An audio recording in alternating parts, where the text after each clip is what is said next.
What's up, everybody? Welcome to Podcast Now Plus. I'm Alex, and in this video, I want to take a look at three kind of the smaller tier, maybe even medium tier level games that were shown at the Game Awards. I figure, I'm already making so many videos on some of the specifics, some of the heavy hitters, right, the bigger games. But let's take a look at kind of that next tier down, and let's combine them into this video. So you let me know, if there's any other kind of more under the radar or whatever type games that you want me to cover, and I can definitely get to it. But what I want to do here is I want to take a look at three different games. Rematch, that's that game from Slow Clap. I want to talk about Project Century from RGG, and that game Dispatch. So let's actually start from the end, and we'll go backwards. That Dispatch game, that looks so freaking good. And I tried to do a little bit of digging, by the way, in all three of these games, so we're not just necessarily talking about the trailer. I think all of them, the trailers that you can find online, or at least, no, Dispatch for sure. The trailer online, I do think, is longer than what they showed at the Game Awards, and it looks really good. So I believe the story here is that there were 4 former Telltale employees that founded this studio back in like 2018 or 2019. So they've been working on this thing. Yeah, they start very small, but they've been working at this thing for like 5-6 years. Comes out next year. I don't remember if it's the summer. I know it's the Rematch, the soccer game. I know that summer. I don't remember for Dispatch in particular, but it's got quite an interesting cast. It's got the Aaron Pauls and the Laura Baileys of the world. They're kind of like the prime billing, but then it's got like the Jacksepticeye's and Moist Critical and stuff. It's gonna be interesting to see how they utilize them. I don't know. Like I'm not the biggest Jacksepticeye fan in the world, but like can he voice act? He probably can. Alana Pierce, right? Just people that I don't know.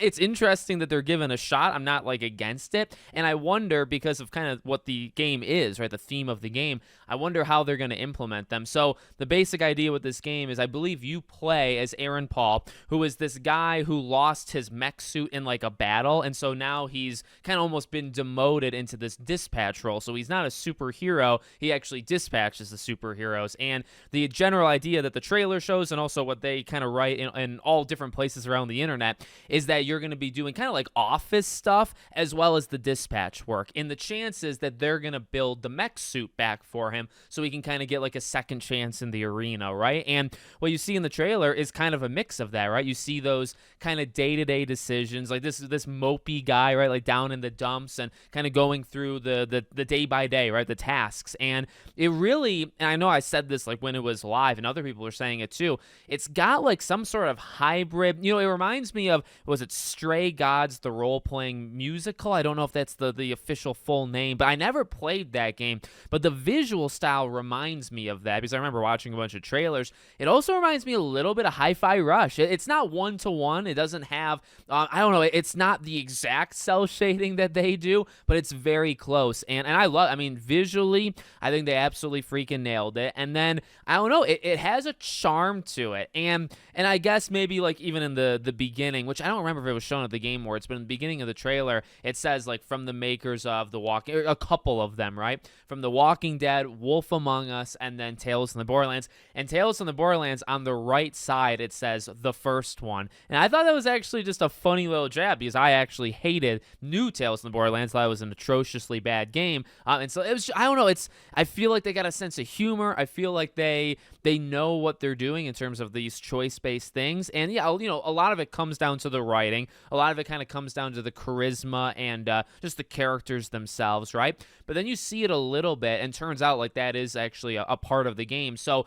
it almost showed like mini games of sorts where you would drop a hero into like that dispatch like square, and they would complete a task or not complete a task. And that's kind of the gameplay part, right? Is you're literally dispatching. I think they're like kind of like super villains, or just villains in general, that are kind of getting like rehabilitated, and you're using them and you're trying to train them to be heroes, right? Trying to be good guys. So you're putting them in these situations, but they can succeed at the task or fail at the task. And the trailer kind of showed that, right? Like maybe putting them in the wrong situation. It also showed, I think, at one point, like that hacking part where it looked like you input just a quick like left, right, up, down kind of thing, and you have to do it quicker than whatever is going on in the game. So I don't know.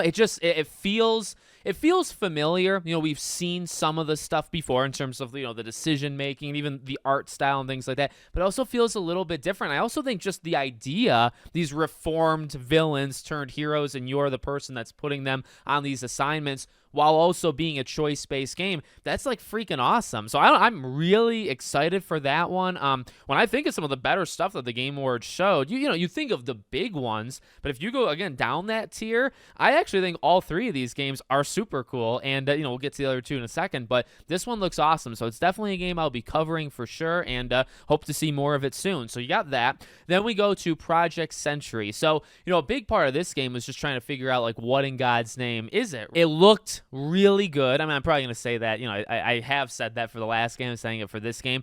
You know, and I was said in the chat, or my chat when I was live streaming, I agree. It looks like a cross between Yakuza and then Sleeping Dogs. And I agree with that. You know, it's got that kind of gritty, and when they're doing, like, some of those right hooks and they're really slamming, you know, I don't know, it's got the impact. Like, it's got when you're making that connection of a strike, you know, with your fist or of a weapon. You know, there's a couple times where they're, like, blocking or deflecting things with kind of like, I don't know, like a scythe type thing, and they're striking down.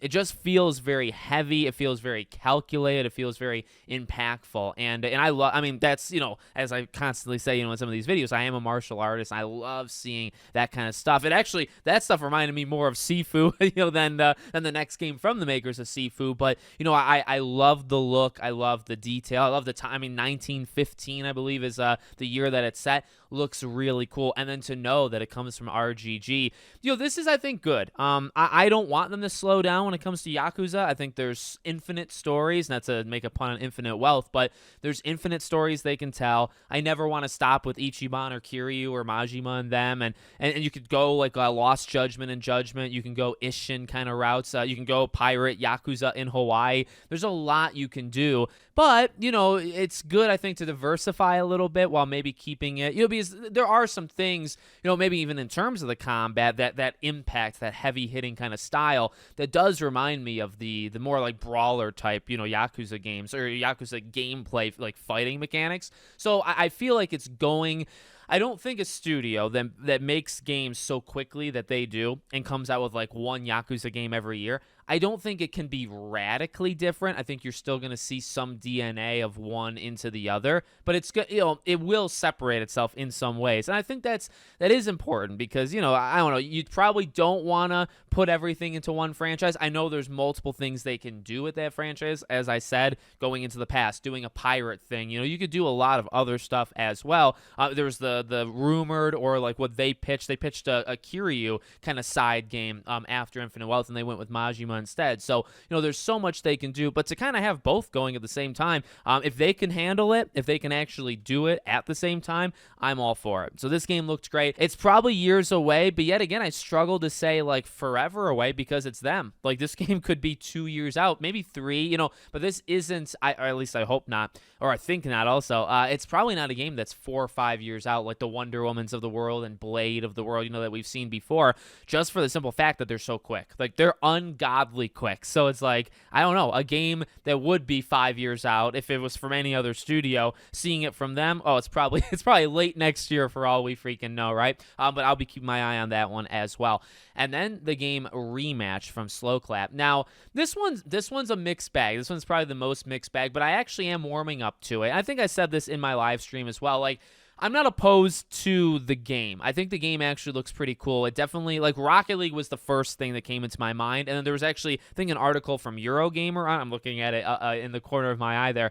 There is an article from Eurogamer that went a little bit more in detail, and they compared it to Rocket League as well. So I do think that was kind of the point, but the thing with this one is, and we'll talk about the actual game itself, but also, like, Sifu is unbelievably good. And I always talk about Kena Bridge of Spirits from 2021 for, you know, PlayStation exclusive originally, then it kind of moved off. And I really think as we leave this generation in just a few short years, I really think Kena is going to be like one of the best games that we got. That might be a hot take, but I freaking adore that game. It's a little under the radar. You know, not everybody's played it, and everybody's even heard of it.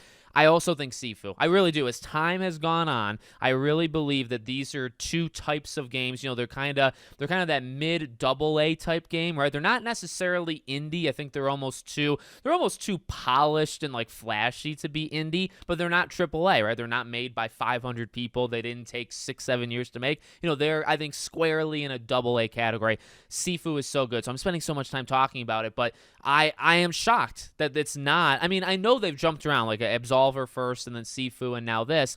Like I don't know, they're not, I guess, ones to do sequels. I think that's one thing you can kind of say for sure. And the movement is clearly still, it's a line, it's a thread. You look at Absolve, which I've actually never played Absolver. I don't know if I've ever said that before. I've never played it, but I've watched trailers and stuff. You can see where like that game became Sifu, and you can see where the movement of your character, that kind of, I don't even know how to describe the kind of fluidity of the movement, but at the same time almost calculated, and then you could see that from Sifu now into this rematch. But the thing that does worry me is, like, at its core, this is literally like a more arcadey soccer, and is like, are people going to buy into that? Also, what was revealed, so like the trailer says like online soccer experience, or it says something towards the end. What's actually been revealed is this is not a free-to-play game. You actually pay for this game. That was revealed in the Eurogamer article. So it comes out in the summer, comes out on PC, PlayStation, Xbox, like the newer consoles, or like this gen, finally, for the love of God, we're calling it that. And they're going to have a beta before then to kind of get feedback and whatnot, but it is pretty much what you think of if you think Rocket League mixed with soccer. Now, they did talk about like goalies almost being the final boss. They talked about Rematch kind of being like the name Rematch is because they want you to feel as a player that as soon as you win or lose, you want to go back at it against the opponent. 5v5, it's about aggressiveness, but it's also about tacticalness, because there's not offsides, there's not fouls. You can kind of do whatever, but you're going to have to be pretty precise. Like, they talked about the movement of your character and handling the ball. They talked about the goalie and how important and how much the goalie can actually do, and again, kind of being that final boss of actually being able to score a goal. So it sounds great, and it looks good. Like, it actually looks legitimately good. I guess my main issues, or my main concerns, not even necessarily issues, my main concern is just, are people going to adopt this as a thing, or is this a thing that's going to last a month? Because the thing with Sifu is it's really like everlasting. It can really, you're going to be playing Sifu, I think, in 10 years and still saying, again, that was a classic game of the PS5 Series X, era. I believe that with Kana, with Sifu, with other games. What about this game? You know what I mean? Like, because if it lasts a month and then you have 50 people playing it every month online, and the whole point is to play it. Now, you can play private matches and stuff, but if the point is to play it online and then after a month it's just dropped, it feels like it's going to be a waste. And that goes back to, did they really have to?